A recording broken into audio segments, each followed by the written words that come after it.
But first, new scrutiny tonight on the Clinton Foundation, coming from what were supposed to be private emails. Just how much money and how much influence were on the table in dealings involving the Clintons' family charity? And how much did Hillary Clinton play a role as Secretary of State? Chief National Correspondent Ed Henry has tonight's top story. Good evening, Ed. Good evening, Brett. We've heard a lot about the former President Bill Clinton getting a $1 million check for that foundation from Qatar. This time we can directly tie Hillary Clinton to a much larger check.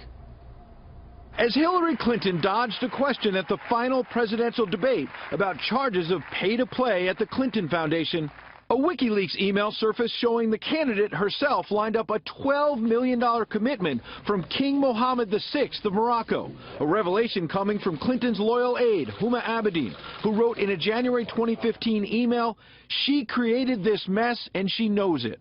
The mess refers to Clinton initially agreeing to speak at a May 2015 Clinton Global Initiative event in Morocco, though Politico reported at the time a $1 million contribution from the Moroccan government might stoke more controversy. The contribution was actually far bigger, $12 million, according to the email from Abedin. Responding to top aides Robbie Mook and John Podesta, they were worried it would harm the April 2015 launch of the former Secretary of State's campaign. Mook writing, "Came up on our call with HRC. John flagged the same issues we discussed, Huma.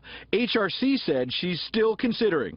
Abedin replied, the condition upon which the Moroccans agreed to host the meeting was her participation. This was HRC's idea. Our office approached the Moroccans, and they 100% believe they are doing this at her request. The king has personally committed approximately $12 million. In 2011, Clinton's State Department charged the Moroccan government was behind arbitrary arrests and corruption. And last night, Republican nominee Donald Trump demanded Clinton give back large contributions from countries with questionable human rights records. It's a criminal enterprise. Clinton did not directly answer that and ducked a question from moderator Chris Wallace of Fox about allegations of pay-to-play.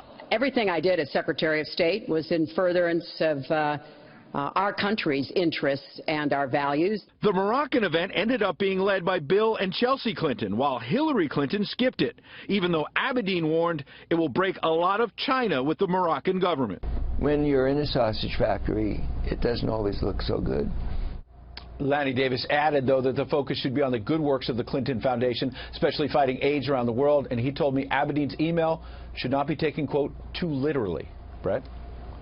And a couple other interesting emails came to light today as well, right? Yeah, different batches. Judicial Watch, first of all, released new State Department documents showing that the then secretary wrote to General David Petraeus that she had so-called BlackBerry blues about not being able to use her BlackBerry inside her secure office. These are emails recovered by the FBI that were not turned over initially. And at one point she tells Petraeus, if you ever really need something from me, use my personal email address.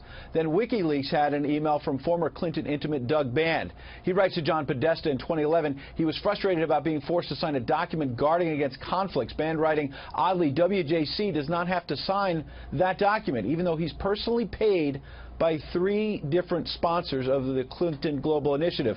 And also, he charged, Bill Clinton gets many expensive gifts from those same sponsors. Very interesting revelation tonight, Brett. Okay, we'll continue to follow it. Ed, thank you.